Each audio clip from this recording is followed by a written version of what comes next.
Slavery. Widely different perspectives.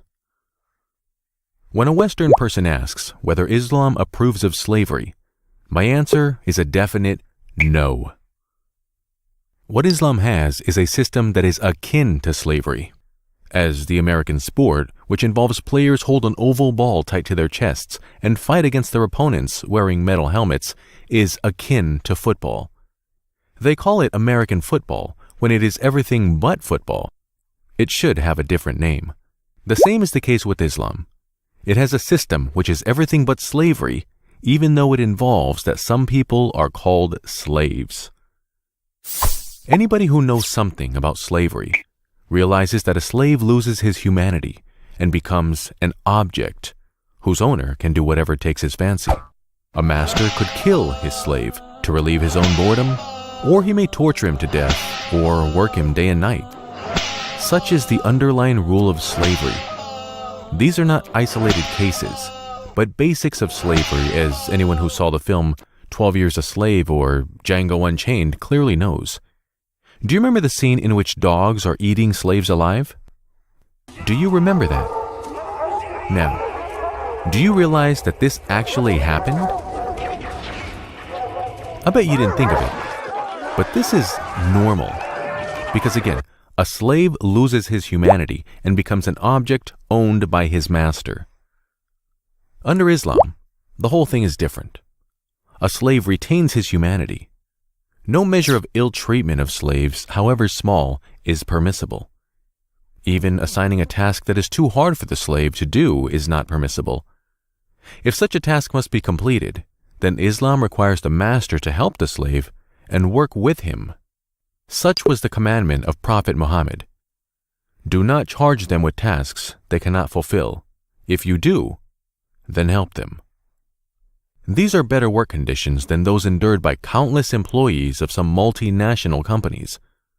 Moreover, a slave should be given of the same food and clothes as the master. The Prophet says, "Your servants are your brethren, whom God has placed under you. Whoever has a brother under him should feed him as he eats, and give him clothes as he wears." It may be said, "Still, you are called a slave, aren't you? It is better to be free, even if you have to endure worse conditions. A free bird is better than one in a golden cage." This is perfectly true. Therefore, God has given slaves the right to be free themselves. What? Are you kidding me? You are kidding, right? No, I am not. Under Islam, a slave could enter into a contractual agreement with his master, giving the master an agreed amount of money in return for the slave's freedom. Wait, does this mean that a slave can be financially independent? Answer is yes. Now, do you still think that this system has any comparison with modern slavery? Under modern slavery, a free person is made to work throughout his entire life in return for pittance granted by multinational companies whose profits are in tons of billions of dollars.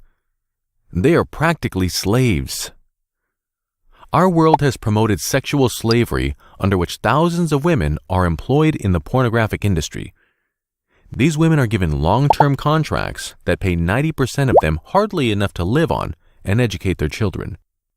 Most of the so-called sex workers have acknowledged that their work undermines their future as it gives them no chance to take up any respectable employment.